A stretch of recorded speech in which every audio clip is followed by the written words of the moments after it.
কথা কয় না, সবার সাইডে কথা কয় না।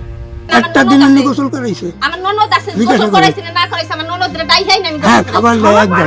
নামাজ পড়বা যাই দেখি তালা পড়া থাকে সবসময়। ফরিদপুরের নগরকান্দায় সন্তানদের চরম অবহেলায় দুর্বিষহ জীবনযাপন করছে অশীতিপর এক বৃদ্ধা। সবজান খাতুন নামের এই বৃদ্ধা মাকে দীর্ঘদিন ছাগল পালনের একটি ঘরে তালাবদ্ধ করে রেখেছেন ছেলে আবুল কালাম।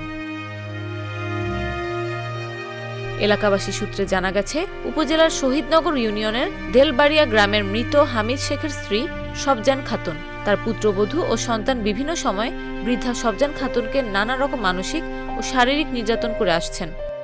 কথা কয় না, সবার সাইডে কথা কয় না। আমি তো বেশ সুস্থ, খাওয়া জ্বালা, আমি তো সুস্থ মানুষ। আটা তো পারি না। দৈরে নিচে টিটোর বউ, লিটনের বউ, দৈরে নিয়ে তারা গোসল করেছে, তারা খাওয়াইছে, তারা তেল বানিয়ে দিয়েছে। দীর্ঘদিন তাকে ঠিকমতো খাবার দেয়া হচ্ছে না ও সেবা না করে সবসময় ঘরের মধ্যে অবরুদ্ধ করে রাখা হচ্ছে। একটা দিন এমনি গোসল করাইছে। আমার ননদ আছে, গোসল করাইছে না করাইছে, আমার ননদের ডাইহাই না আমি হ্যাঁ, খাবার দেয় একবার। নামাজ পড়বা যাই দেখি তালা পড়া থাকে সবসময়।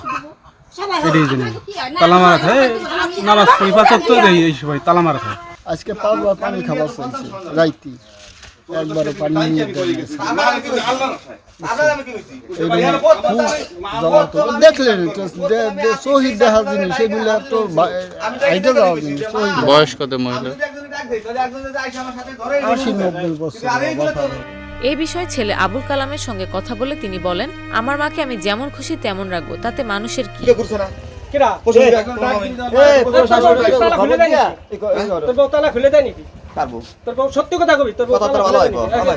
নগরকান্দা উপজেলা নির্বাহী কর্মকর্তা কাফি বিন কবির বলেন, বিষয়টি জানতে পেরেছি, ঘটনাস্থলে গিয়ে বিষয়টি গুরুত্ব সহকারে দেখা হবে। অসহায় বৃদ্ধাকে সহযোগিতার জন্য যা যা করা দরকার তাই করা হবে। পাশাপাশি তার সন্তানের বিরুদ্ধে অভিযোগের সত্যতা প্রমাণিত হলে ব্যবস্থা নেওয়া হবে।